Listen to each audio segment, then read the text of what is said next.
है। वो कभी विराट था, वहाँ अभी भी कीचक कोठी उत्तरा भवन वगैरह बने हुए हैं वहाँ पर। कुछ लोग कहते हैं कि राजा विराट का किला या गढ़ भी है वहाँ पर है। और यहाँ ये कहा जाता है कि पीछे की तरफ एक जो सिद्धों की बलिया है, वहाँ पर कहा जाता है कि अज्ञातवास में जब पांडव वहाँ रहे उन्होंने अपने शस्त्र। अब आज के दृष्टिकोण से देखा जाए तो राजा विराट की नगरी जो राजस्थान में ले गए लोग, लेकिन भौगोलिक महाभारत की जो भौगोलिक स्थिति है उसके हिसाब से देखें तो ये जगह बिल्कुल सटीक यहाँ पर है। क्या हुआ कि आपने देखा होगा कि बैराट के पास में गोरस है पूरा एरिया। जब नकुल और सहदेव ने राजा विराट के गाय घोड़े चलाए तब से वहाँ पर गौपालन का प्रचलन रहा और पूरा क्षेत्र जो पहले गायों को ही धन माना जाता था, तो यहाँ पर भी इस जगह पर जो कि शस्त्र तो छुपाए थे तो उनको उसकी रक्षा के लिए भी देखने के लिए भी उन्होंने एक तरीका अपनाया। प्रति सप्ताह उन्होंने यहाँ पर एक कुंड बनाना शुरू किया। तो 52 सप्ताह में 52 कुंड हुए। अंतिम कुंड जब बन रहा था तभी कहा जाता है कि कौरवों ने राजा विराट पर आक्रमण करके यहाँ जब पांडवों की खोज कर लेंगे, पांडव सामने आ जाएंगे तो उनको 12 साल के लिए फिर वापस जो है जमीन को भेज सकते हैं जीवन के आधार पर खेलकर जो शर्तों के हुई थी। लेकिन जो आखिरी कुंड था उसके निर्माण के दौरान जब आक्रमण किया तो एक तरीका और उन्होंने कौरवों ने किया कि पूर्व दिशा से तो उन्होंने आक्रमण किया और पश्चिम दिशा से एक राजा को भेज दिया उन्होंने कि आप जाओ पीछे से और राजा विराट की गाय घोड़े सोना चांदी जिससे राजा विराट पश्चिम की तरफ चले जाएंगे तो हम जो पूर्व से उसका आक्रमण। यही हुआ। राज्य में कोई नहीं था, कौरव जो है युद्ध करते ही रानियों ने राजा विराट के बेटे उत्तर से कहा कि नहीं देखो अगर इस तरीके से कौरव तो हमारा बच्चा जरूर नहीं है, आप जाओ हमारी रक्षा करो। उसने कहा हमारे पास कोई साथ ही नहीं है। उन्होंने कहा उस समय द्रौपदी थी दासी के रूप में, उसने कहा कि धन अल्लाह आधा पुरुष आधा स्त्री के रूप में जो है अर्जुन वहाँ पर थे। उनको ब्रह्म अल्लाह कहा जाता था कि जो राजकुमार जी के लिए पुस्तक है ब्रह्म अल्लाह, वो कभी अर्जुन के साथ ही रहे तो आप उनको साथ में। जब अर्जुन उनको साथ में लेकर आया और युद्ध के लिए सामने खड़ा किया तो देश में क्रोध कृपाचार और उन सबको देख कर वो सर कांपने लगा। फिर क्या हुआ कि उसको वापस लेकर आया। यहाँ जो सिद्धों की मड़िया है वहाँ पर कहा जाता है उसका अपने शस्त्र उतारे के बाद 1 साल तक वो शस्त्र जो है सभी के पेड़ पर टंगे थे। तो स्वाभाविक रूप से जो है उनका अनुसंधान भी करना था, तो इसके लिए गंगा की आवश्यकता थी। तो उन्होंने यहाँ जिस कुंड में गंगा का आह्वान किया वो बाण गंगा कहलाता है। और उस बाण गंगा के इस उपलक्ष्य में जो है ये उन्होंने सबसे पहले शमी की पूजा की, फिर शस्त्रों की पूजा की, फिर युद्ध करने के लिए गए। युद्ध जीत कर आए। युद्ध जीत कर आने के बाद जब शहर में जाने लगे तो अर्जुन जो है सारथी बन गए और राजा विराट के बेटा उत्तर से कहा कि जाओ तुम शहर में। तो ये सारी प्रक्रिया किस दिन होती है? कौन सा त्यौहार है अपना जिसमें शस्त्र पूजन होता है? तो आप ये मान के चलिए कि दशहरे की शुरुआत हमारी शिवपुरी से हुई। पहले छवि पूजन शस्त्र पूजन हुआ करते थे राणा महाराजा। रावण दहन वगैरह जो है रामचरित मानस का प्रसाद हुआ सब हुआ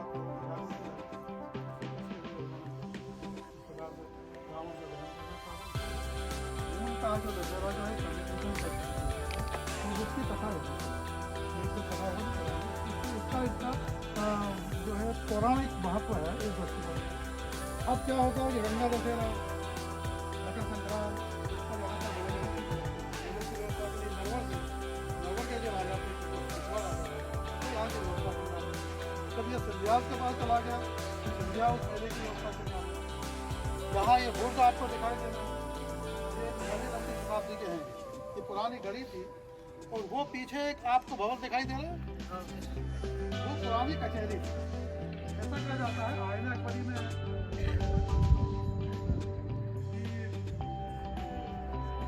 जो था दिल्ली से मालवा और मालवा से दिल्ली जब वापसी में आया तो यहाँ रुक के उसने जो है सीपरी में जो है 9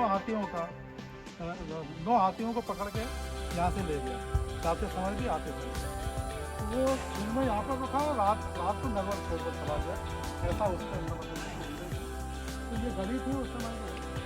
तो क्या हुआ कि उस मेले की व्यवस्था के लिए जब 1828 में गौरतम सिंह की मृत्यु हो गई, तो उनकी बच्ची बेजाबाई का जो शिशु के इंचार्ज थे उनको जिन खिलो उनके कहा गया आप मेले की व्यवस्था के लिए जाए।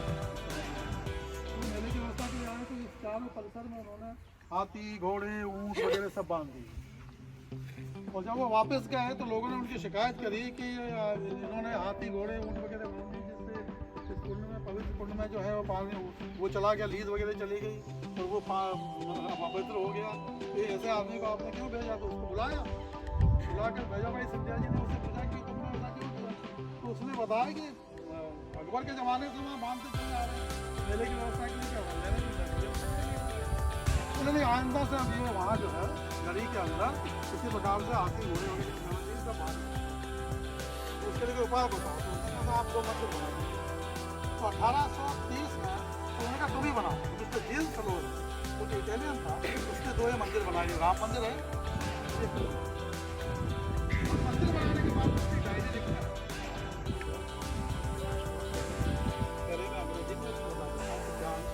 उसके बाद हिंदी में ट्रांसलेट। वो लिखता है I am not Hindu, I am Christian, but I am a religious person, so I built 2 Hindu temples according to order of my master. In both temples, I built the 5 steps and 5 doors. ये दोनों मंदिरों में 5 सीढ़ियाँ, 5 These 5 steps is 5 elements of the body: sky, wind, fire, water. And this 5 doors is the 5 senses. Go with the 5 elements of the body. Open your 5 senses. What you will see in the temple.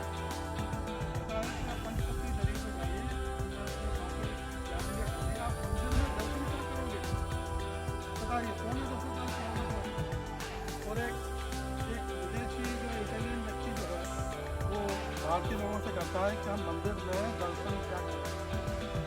किसी का सवाल है? नहीं होगा। वो कहता है see according to my full knowledge. मैं बहुत इसके बारे में जानता नहीं, लेकिन मैं क्या कहता हूँ? तो कहता है see Rama is a knowledge, Sita is a devotion, Lakshman is a station pleasure, and monkey god Hanuman is the intelligence. फिर कहता हूँ without knowledge an intelligent person is like monkey. So I built a small statue of monkey god Hanuman. His eyes always the feet of the Rama. So he कहता है कि मैं जो है हिंदू नहीं हूँ, लेकिन जो है मुझे मेरे मालिक ने कहा, इसलिए मैंने ये 2 मंदिर बनाए। तो 2 मंदिरों को बनाने में 5 सीढ़ियाँ बनाई मैंने, 5 दरवाजे बनाए। तो 5 सीढ़ियाँ आपकी पंच तत्व हैं: आकाश, वायु, अग्नि, जल और पृथ्वी। और ये 5 दरवाजे जो हैं ये आपकी 5 ज्ञानेंद्रियाँ हैं: आँख, नाक, कान, मुँह। आप इन 5 ज्ञानेंद्रियों, आप पंच तत्व के शरीर से अंदर जाइए, 5 ज्ञानेंद्रियाँ खोलिए, आप मंदिर में क्या देखोगे? तो कहता है देखिए मैं बहुत अधिक धर्म के बारे में नहीं जानता, लेकिन फिर भी जो है मैं आपको बताने की कोशिश करता हूँ कि मैंने क्या देखा। तो कहता है राम ज्ञान है, सीता भक्ति है, लक्ष्मण आनंद वैराग्य है, तो हनुमान जो है वो विवेक है। फिर कहता है कोई भी व्यक्ति अगर ज्ञानी नहीं है और वो कहे मैं विवेकशील हूँ तो वो बंदर है। इसलिए मैंने हनुमान जी का एक जो मूर्ति की स्थापना की, उसकी आंखें, उसके नेत्र सदैव रामचंद्र जी के चरणों में है। यानी विवेक सदैव जो है ज्ञान को एक क्षण के लिए भी नहीं छोड़ता, इसलिए वो मंकी गॉड है। मंदिर होने के बावजूद भी मैं उनको भगवान मानता हूँ। ये उसने बात आपने इधर कहता है आई ले the statue of Radha and Krishna. मैंने राधा और कृष्ण की मूर्ति की स्थापना की। क्यों? Why? Because Radha is a love and Krishna is a knowledge. A knowledgeous person must be a good lover, and good lover must be a knowledgeous person. Without love, knowledgeous person will be die. Without knowledge, lover will be die. So live together with love and knowledge, like Radha and Krishna. Then you will be happy in your life. समझ में आया आपको? वो कहता है राधा प्रेम है और कृष्ण ज्ञान है। बिना ज्ञान के कोई कहे कि मैं प्रेमी हूँ तो वो प्रेमी नहीं हो सकता। बिना प्रेम के कोई कहे कि मैं ज्ञानी हूँ तो ज्ञानी नहीं हो सकता। आदमी को जो है ज्ञान और प्रेम दोनों 50-50% हमेशा, जब प्रेम करे तो ज्ञान का इस्तेमाल करे, और जब ज्ञानी बने तो प्रेम का इस्तेमाल। तो दोनों अगर साथ में रहेंगे तो तो आप जो है आनंदित रह सकते हैं, प्रसन्नचित रह सकते हैं। अगर अकेले आप रहेंगे, अकेले ज्ञानी बनोगे तो भी मारे जाओगे, अकेले प्रेमी बनोगे तो आपने देखा होगा, आप युवा होगा जो आप समाचारों में रोज सुनते हैं कि इसने फांसी लगा ली, उसने आत्महत्या कर ली, प्रेमी जो लगाव वाले लोग, प्रेम विवाह नहीं होता, ये लगाव विवाह होता है। आप जिसे प्रेम विवाह कहते हैं वो प्रेम विवाह में लगाव होता है। इसमें प्रेम के साथ जो है ज्ञान का भी इस्तेमाल। एक छोटे से श्री कृष्ण होने के बावजूद भी उन्होंने पूरे जीवन में राधा के साथ जिस प्रकार का जो है जो प्रेम किया वो बड़ा बौद्धिक स्तर का। आप जब प्रेम करें तो हमेशा ज्ञान का इस्तेमाल करें, जजमेंट करें कि भाई ये प्रेम करने लायक है भी। और जब आप बिल्कुल इंटेलिजेंट बनने की कोशिश, क्योंकि जो बहुत ज़्यादा ज्ञानी हैं, बहुत बड़े साइंटिस्ट हैं, वो भी आत्महत्या कर लेते हैं, आपने देखा होगा। तो ये मैसेज वो यहाँ पर देते। अब क्या हुआ कि Shivpuri was the summer capital of the Gwalior state. Gwalior state की जो है ग्रीष्मकालीन राजधानी। तो महाराजा माधव सिंधिया प्रथम की जो माँ थी सखा राजे सिंधिया, जिनको जीजा महाराज कहा जाता था, वो इन दोनों मंदिरों के दर्शनों करके लिए यहाँ पर आती। तो उन्होंने अपने बेटे महाराजा माधव सिंधिया फर्स्ट से निवेदन किया कि भाई अगर समर कैपिटल के दौरान अगर मैं यहाँ शिवपुरी रही और मेरी मृत्यु हुई तो मेरी छतरी जो है वो ग्वालियर मत बनाना, आप मेरी छतरी यहीं कि जिन जिलों ने जो मंदिर बना है उसके बीच में, क्योंकि ये पंचवटी है। पंचवटी इस तरीके से आप देखिए, एक वटवृक्ष यहाँ, एक वो आपको पीछे दिखाई देगा, एक इसके पीछे ये है, एक इसके पीछे, और पांचवा वो वटवृक्ष है जिस पर की शस्त्र वगैरह चुका। इस प्रकार ये पंचवटी में मेरी छतरी हुई। 1920 में उनके मृत्यु हुई। 1921 में 6 महीने के अंदर ये सामने जो छतरी बनाई दिखाई दे रही है। अच्छा, इस छतरी में जो पत्थर लगा हुआ है वो सतनवाड़ा के पास एक खदान है सफेदा के, वो विश्व प्रसिद्ध खदान था। उसका जो सैंडस्टोन निकलता था, बलुआ पत्थर निकलता था, वो बड़ा विश्व स्तरीय था, बड़ा मजबूत होता था और कार्विंग करने के लिए भी, उत्कीर्ण करने के लिए भी बड़ा अच्छा। इसका इस पत्थर का इस्तेमाल जो है इंडिया गेट और राष्ट्रपति भवन में भी किया गया है। इंडिया गेट कभी आप जाएं तो वहाँ एक छोटा पत्थर लगा हुआ है, ये इस प्रकार से ग्वालियर शिवपुरी से ये पत्थर आया, इससे बना हुआ। कभी आप जाएं तो बारीक से छोटा सा पत्थर है, उसके ऊपर वो उस कंटी है।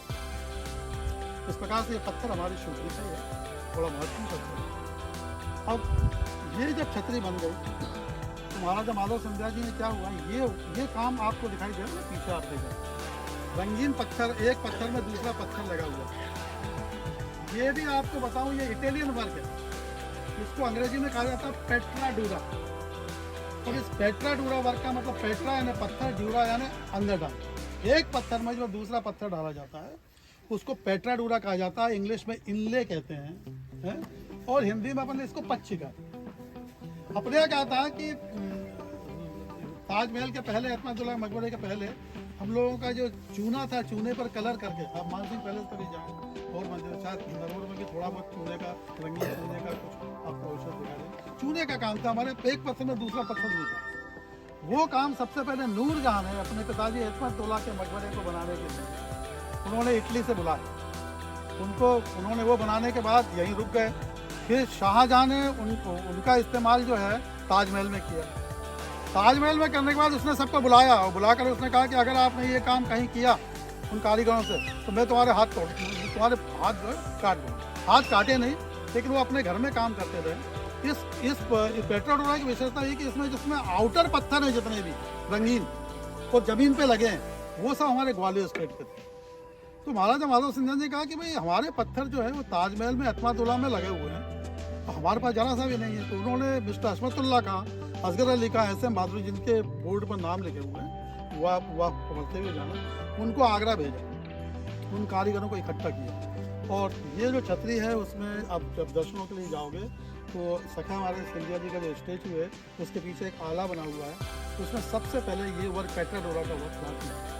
जब ये हो गया तो उन्होंने, वो बड़ी मुश्किल से आए, कुरान की कसम उनको खिला दे, हम जो है हम ये नहीं कर सकते, लेकिन उनको बुलाकर ये वर्क कराया। वो जैसे ही हो गया तो महाराजा माधव सिंह ने कहा कि अगर मेरी डेथ होती है तो मेरी छतरी बना आपको पेट्रा डोरा की बनाना चाहिए। तो पूरे भारतवर्ष में क्या पूरे विश्व में ताजमहल के बाद this was the first work of Petra डोरा इन इंडिया। एक बात और है इस बिल्डिंग के बारे में बताऊँ, इसमें चांदी के दरवाजे हैं, चांदी के दरवाजों के साथ ही संगमरमर के दरवाजे और संगमरमर की खिड़कियां हैं। पूरी दुनिया में ये एकमात्र ऐसी बिल्डिंग है जिसमें संगमरमर के दरवाजे और संगमरमर की खिड़कियां हैं। एक तरफ पेटाडोरा का वर्क है, एक तरफ कार्विंग, एक तरफ उत्कीर्ण किया हुआ है, एक तरफ ये पेटाडोरा का वर्क है। इसके बाद आप जब अंदर जाएंगे तो अंदर की जो दीवारें हैं उन पर जो है बहुत लग लगे हुए हैं। ये जैसे मैं टॉप पे जब उसको पिकअप करूँगा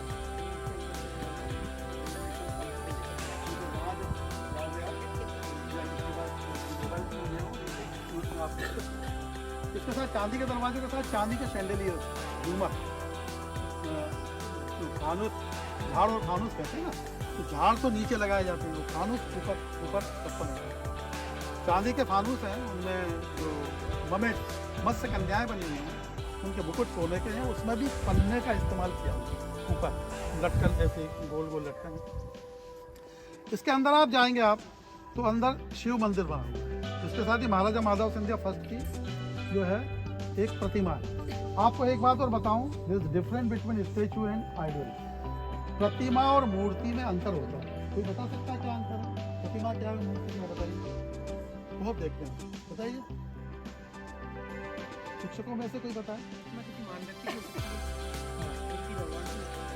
हाँ बिल्कुल, कल्पना है और प्रतिमा की प्रतीक। हाँ देखिए स्ट्रेट एटीट्यूड, जो सीधा जैसा है वैसा है, and ideas transferred in media. जब अमूर्त विचारों को मूर्त किया जाता है उसे हम उदाहरण के तौर पर मैं आपको आप लोग आए हैं यहाँ तो महाराजा माधव सिंधिया जी की प्रतिमा, उसकी हम पूजा नहीं करते। मेड सर्वेंट आएंगे, थाली लगाएंगे, पूजा नहीं। पूजा का मतलब पूर्ण जागृति नहीं होगी। पूर्ण जागृति, अगर पूजा का मतलब होता है पूर्ण जागृति करना है, उसके लिए हमको आइडियल्स की जरूरत पड़ती है। उदाहरण के तौर पर यहाँ जैसे शिवलिंग है, नंदी है। अब आप लोगों को जो, चूंकि आप नरवर के हैं और भारतीय स्थापत्य के प्रति आपकी रुचि बढ़नी चाहिए, इसलिए मैं आपको इस बात को इसलिए बता रहा हूँ कि आपके अभी से जब पट खुलेंगे तब तक जाकर आपको पता लगेगा कि हम, उदाहरण के तौर पर हमसे लोग बाग आते हैं जब हम पूजा कर रहे होते हैं कि भाई और वर्षिंग दिस स्टोन, आप एक पत्थर की पूजा क्यों करते हैं? अब आइडियाज कैसे? फॉर एग्जाम्पल शिवलिंग में कितनी चीजें होती हैं बताइए? बहुत सब लोग पूजा करते हैं सर। क्या क्या होता है शिवलिंग में? कभी देखा? एक तो होती है जलहरी। जलहरी है प्रकृति, नेचर। एक होता है लिंग होता है पुरुष। और सर्प जो होता है this is the symbol of काल। प्रकृति, पुरुष और काल तीनों के संयोग से शिव बनता है। अब क्या होता है कि नेचर, आप यहाँ पर आए हैं और मैं आपको जो भी आपको उद्बोधन दे रहा हूँ उसके पीछे तीन फैक्टर्स हैं। प्रकृति मेरे साथ है, आपके साथ है, इसलिए मैं आपको बोल के बता रहा हूँ तो आप यहाँ बैठे हुए। पुरुष आपके साथ है, मेरे साथ है, ईश्वर आपके साथ है, मेरे साथ है, इसलिए मैं आपको बोल के बता रहा हूँ। तो काल, समय आपके साथ है, जिस समय ये संयोग होता है तब आपका जन्म होता है। जब इसका वियोग होता है, मतलब जब आप इस समय जो है यू आर कंपाउंड, और जब मर जाएंगे तो क्या मिश्रण हो जाता है। तो ये सब प्रोसेस के पीछे तीन फैक्टर्स काम करते हैं। तो अब यहाँ सिंधिया परिवार का जो राज चिन्ह है वो भी सांप और सूरज है। तो snake is the symbol of time and sun is the symbol of glory, glorious period इसका है। यहाँ भी आप देखिए, ये यहाँ देख रहे हैं सांप और सूरज दिख रहा है आपको, ये बेंचों पर देख रहे हैं आप। अब इसमें बाहर है ये बिल्डिंग के, इसलिए सांप का मुंह बाहर की तरफ है, ये ग्लोरी आप बाहर देना। अंदर जब मंदिरों में आप जाओगे, इधर जाओगे तो सांप इस तरीके से, आप मंदिर में आने के बाद आपकी अब क्या है प्रकृति पुरुष। अब आप कोई हमसे कहता है कि आप जस्टिफाई कीजिए कि ये ईश्वर है, तो हम कहते हैं इतनी शाश्वत रखिएगा। आप कहते हैं राम, तो हम कहते हैं रचना अनुग्रह। आप कहते हैं अल्लाह, तो हम कहते हैं से अदल, ला से लाजिम, है से अल्लाह। कोई कहता है गॉड, तो G for generator, D for operator, D for missile. कोई कहता है जो है, तो ये सारी चीज़ें जो हैं जस्टिफाई होती है। नंदी जो है वो धर्म है, धर्म को कसौटी पर, और कसौटी का बना हुआ है। दूसरी एक बात हो रहा है, यहाँ जो मंदिरों में शिव मंदिर जो इस छतरी में पुरुषों की छतरी महाराज माधव सिंह जी, इसलिए यहाँ नंदी और शिवलिंग जो है काले रंग के, क्योंकि पुरुष जो है अंधकार, और इसमें जो है ये अम्मा महाराज के सामने है, इसलिए सफ़ेद रंग की है, स्त्री जो है प्रकाश है। समय को जब दो भाग में डिवाइड करते हैं, सबसे पहले धूप घड़ी से ही देखना शुरू किया था अंधकार और प्रकाश, तो पुरुष अंधकार है, तो ये सब जस्टिफाई करने के लिए सारा सत्य होता है। इसमें जो इंजेवर है, इसके बाद क्या हुआ कि महाराजा माधव सिंधिया सेकेंड, जो कि रेलवे मिनिस्टर वगैरह थे, वो डेथ के 2 महीने पहले यहाँ आए, यहाँ एक फाउंटेन था, वहाँ फाउंटेन पर बैठ गए, बैठकर उन्होंने कहा कि भाई this is my bonus life, क्योंकि मेरे परिवार में तो 55-56 साल से कोई जिया नहीं है, तो अगर मेरी डेथ होती है तो मेरे ग्रैंडफादर के पास में मेरा एक स्टैचू खड़ा कर दे। तो 2002 महीने बाद ही उनकी डेथ हो गई, उसके बाद 2009 में इसकी स्थापना हुई। इस प्रकार से ये यहाँ पर ये आप देख लेना आराम से, इनको फ्री कर देना, फिर बताते हैं कि तो ये सब मैंने आपको मेन चीज़ें बता दी। उधर सामने आप मंदिर में उसमें छतरी में जाओ, अब आप कहोगे कि छतरी क्या है भाई, ये मंदिर क्या है, वो छतरी क्या मतलब है? देखिए, umbrella is the symbol of devotion in our Indian ideology. छतरी जो है हमारे यहाँ श्रद्धा का प्रतीक है, जैसे छत्रपति शिवाजी कहते हैं। कुंभ के मेले में आप जाओगे तो तमाम अखाड़े वगैरह वो छाता लेके चलते हैं, यहाँ तक कि आपका दूल्हा भी जब जाता है तो छाता लगा। तो छत्र का मतलब ये है कि हम आपके फॉलोअर्स हैं, हमारी आपके प्रति श्रद्धा है। अब प्रत्येक जो नॉलेजियस पर्सन है वो बिल्कुल सही है, और जो वाकई में बुद्धिमान है, उसके अंदर 3 चीज़ें होती हैं। एक होता है श्रद्धा, दूसरी होती भक्ति, तीसरी होती प्रेम। जिस व्यक्ति में ये श्रद्धा भक्ति प्रेम नहीं मिलेगा, वही आतंकवादी मिलेगा, वही पागल मिलेगा, वही जो समाज विरोधी मिलेगा, वही जो है तो इस प्रकार से वो भी जो है वो क्या करेगा, वो आपको सुख से दुख की ओर ले जाएगा। और जिसके अंदर ये 3 चीज़ें श्रद्धा भक्ति प्रेम, वो आपको दुख से आपको सुख की ओर ले जाएगा। आपके जीवन का उद्देश्य क्या होना चाहिए बताइए? आप किसी आदमी के सुखी है उसको दुखी करना चाहोगे क्या? नहीं, लेकिन करोगे जरूर, करते हो। पूरा आपको यही सिखाया जाता है कि कोई आदमी सुखी है उसको दुखी, लेकिन आपके अगर जीवन का उद्देश्य होगा कि अगर आप किसी के दुख को सुख में परिवर्तित कर दें, आपको भी आनंद आएगा, आप भी आनंद आएगा। तो जब उस मंदिर में आप उस छतरी में, छतरी का मतलब आपको बता दिया मैंने। ऊपर जो छत्र बना है वो श्रद्धा का प्रतीक है, अंदर जो स्टेचू होगा वो उसके ऊपर भक्ति की जाती है, और उस पर जो संगीत होता है, पूजा पाठ होती है, अन्नदान, वस्त्रदान, शिक्षादान, आनंद दान किया जाता है, वो उनके प्रति प्रेम। तो जब हम अपने पूर्वजों को श्रद्धा भक्ति प्रेम देंगे तो स्वाभाविक रूप से हमारे अंदर भी जो है दुख को हटाकर सुख को बढ़ाने की चेष्टा होगी, इसलिए यहाँ पर बनाई जाती है। अब एक बात और बता दी कि आप स्कूल में क्यों आते हो? स्कूल में किस लिए आते हो? सिर्फ पढ़ने के लिए। और मैं आपको एक सूत्र दे देता हूँ। अच्छा, एक बात का जवाब दीजिए कि अमीर अमीर क्यों है, गरीब गरीब क्यों? एक अमीर क्यों है और गरीब गरीब क्यों, बताइए। अब चलिए मैं आपको बताऊं, स्कूल में आप इसलिए आते हैं कि आप अमीर बने, ध्यान रखें। अब अमीर कैसे बनते हैं बताऊंगा। एक आदमी वो अमीर है जिसके पास पहला नॉलेज है, शिक्षक आपको नॉलेज देते हैं। दूसरी व्यवस्था है, ये आपको सिस्टम देते हैं, एक ड्रेस में होना चाहिए, टाइम टेबल से आएंगे, टाइम टेबल से जाएंगे, ये आपको व्यवस्था दी जाती है। तीसरा जो है कैपेबिलिटी, सामर्थ्य कैसे आप में आता है? जब आपकी मार्कशीट आती है पहले क्लास की, 5वीं क्लास की, 8वीं क्लास की, फिर उसके बाद 12th की, उसके बाद आप डॉक्टर बनते हैं, ये आपकी कैपेबिलिटी है। तो आप स्कूल में ध्यान में रखना, स्कूल में कॉलेज में कहीं भी जाते हैं अमीर बनने के लिए, और अमीर वो है जिसके पास ज्ञान है, जिसके पास व्यवस्था है, जिसके पास सामर्थ्य। आप यहाँ पर यही सीखने के लिए आए थे, तो यही सब दिखाने के लिए आपको यहाँ बताया गया। अंदर जब आप जाओगे तो एक लकड़ी के पंखे बने हुए हैं, लकड़ी के ब्लेड हैं, 103 साल से वो लगातार बिना जो है ग्रीसिंग के, ऑयलिंग के वो चलते हैं। वो वो दिखेंगे। उसके साथ ही जो है ऊपर जो है गोल्डन वर्क है, उसके अंदर भी ऊपर छत पर गोल्डन वर्क है। आप इनको फ्री कर दीजिए आराम से। अब इनको जो मैंने बताया उसके हिसाब से देखेंगे, देख कर फिर नहीं है तो